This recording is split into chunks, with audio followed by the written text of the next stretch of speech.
Hi, well, good morning, folks. It's Deb, and I'm getting ready to make another batch of bread. And my channel is the Traveling Tea Cake Rider, and part of my channel, besides riding in the east coast of Canada with my motorcycle and exploring the history of the area, is also baking. I've been a lifelong baker, but honestly, I have to tell you a secret. I've only recently discovered making homemade bread, and why this has been such a thing, I have no idea. So what I thought I would do is show you step by step how I do it.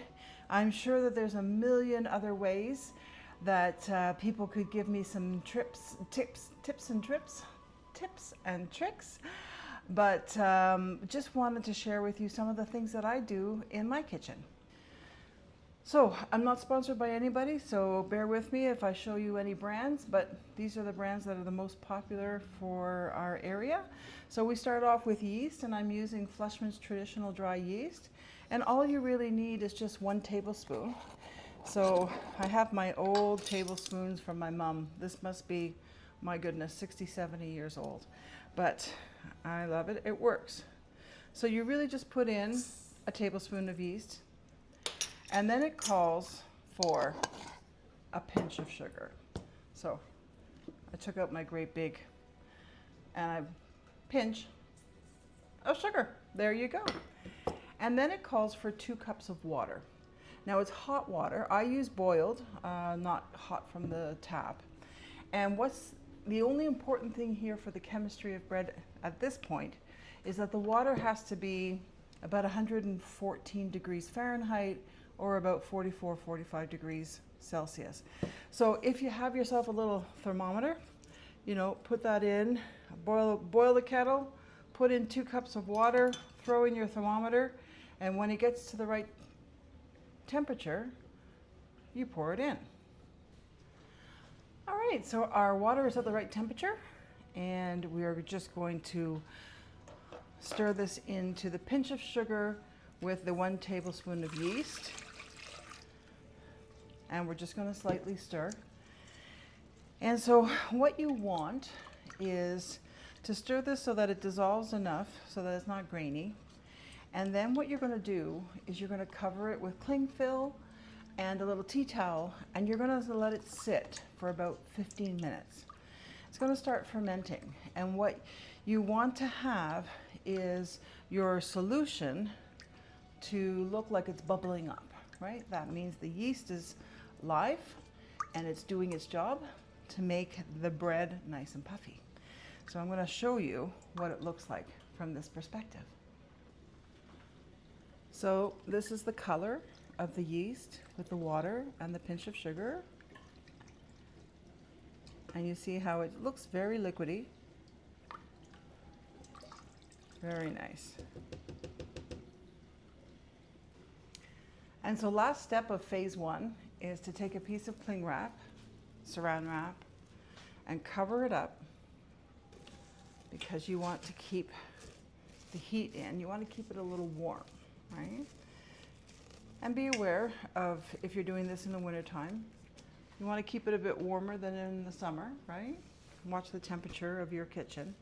Cover it with a tea towel and let it sit now for 15 minutes. And after that, I'll show you what it looks like, and we'll move on to phase 2. Thanks so much. See you later. Well, hi, it's been 15 minutes, so I thought I would show you what's happened to our yeast concoction. And I'm going to show you live, because I haven't touched it since 15 minutes ago. So let's do that together. All right. So I'm taking off the... Now, if you can see, right here, you see these little bubbles?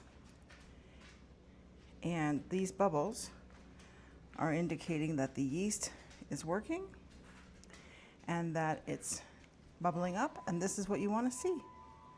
Great job. Sifted flour, it just feels so soft and silky, but it's also better for your bread and your baking.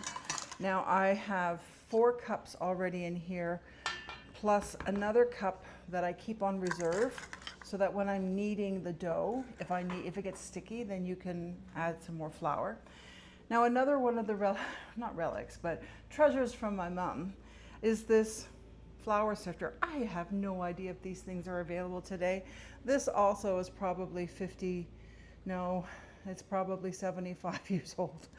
But it still works and it's lovely, and it just really has this little crank and it just sifts the flour very quickly, as you can see. Or you can always tap, tap, tap. But this little contraption is wonderful. Saves a lot of flour in the face, if you know what I mean. Yeah? There we go, almost done. There we go.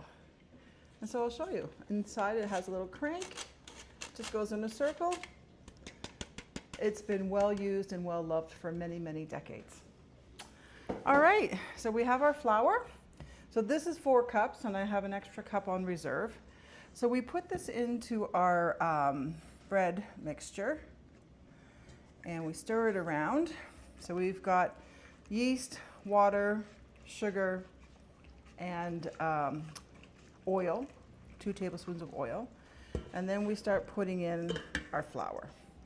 So once we get the flour in, very quickly, it's going to start coming to a mass.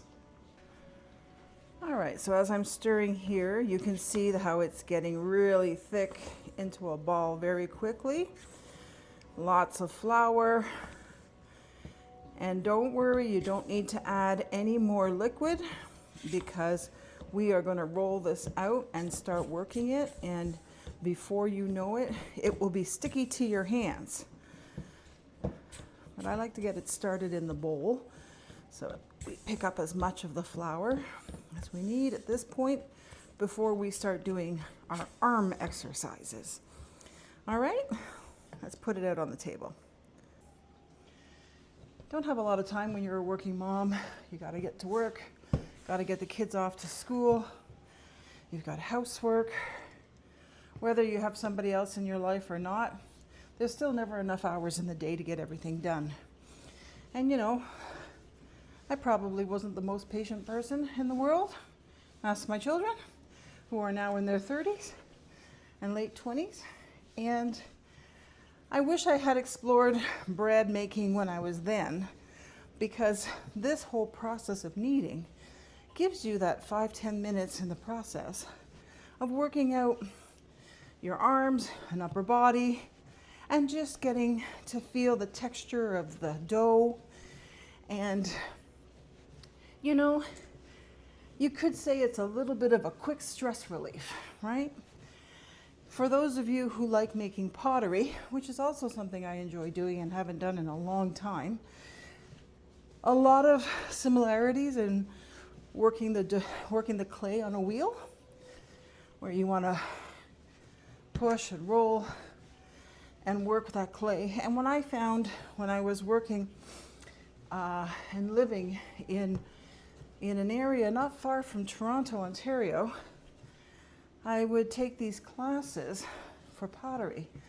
Absolutely fell in love with it. Had no idea that I enjoyed working the clay so much. So I guess the similarity here is that I love working and kneading the dough, and it's really a great feeling for me to work that out and take something that's dry and crumbly and turn it into a ball or an oblong or a mass that has a silky, warm feeling that you know will nourish your family.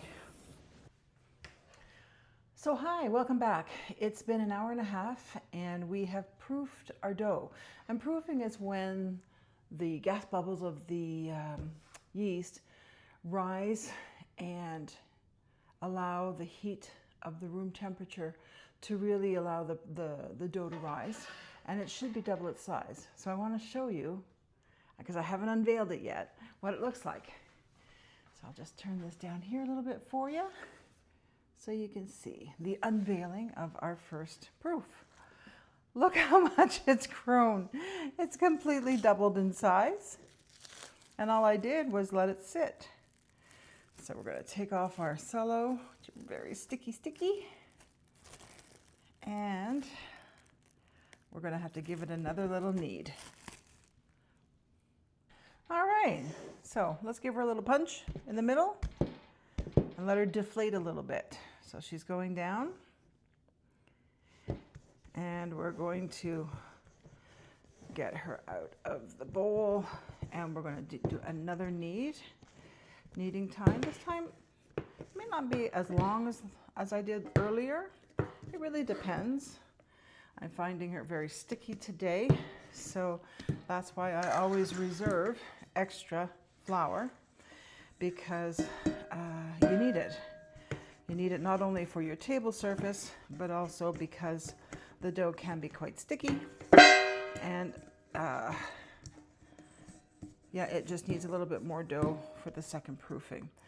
All right, so let's start up, and we will do the surface. See how sticky it is? Yeah, it's amazing how you only have 2 cups of liquid in there and 2 tablespoons of oil, but as you continue to work the dough, it really does need that additional flour. And so, yeah, so we've been able to let the dough rise for an hour and a half. And so now it's still sticky. You can see those little bubbles. That's very sticky right there. But it's almost like working with a Play-Doh, if you've never done this before. And yeah, so what you do is you just keep rolling and pushing, rolling and pushing. You might want to just kind of like pull it over, pull it over. Good. Some people will make it flat like a square and fold it over like a sheet. Other people, and I've been doing this too, kind of get your hand in there, just on this part of your hand, and push in, push in, push in circles. This works really well and starts getting a little bit flatter. Yeah, and then you roll it over and keep going. Whatever your groove is, you know, you'll get into a habit of what feels comfortable for you, and you just keep working at it. Keep working at it. Now it's a little bit tougher than the first time, but that's okay, because the more you work at it, the softer and more pliable it becomes, ready for more flour and the second proof. All right, so I'm going to continue doing this for about 3 to 4 minutes, and I'll be right back. All right, so we've got our kneading done, and I have it back into a ball. Now, if you have something that can cut like this, you can use a knife, whatever you have, you want to cut it in half, right? There's loaf 1, loaf 2. So let's just give it a quick little knead. And what I try to do now, instead of making a ball, I kind of form the loaf, you know, sort of like an oblong kind of shape. Now what I've done, I have my pans, and I've already buttered them. And I use a vegan vegetarian butter because we don't really eat a lot of meat in this house. Yeah, just made a lifestyle choice. And part of that was reducing meat, chicken, and poultry. We still eat fish, well, at least I do. And I couldn't imagine moving to the Maritimes, east coast of Canada, and not enjoying the fish and seafood.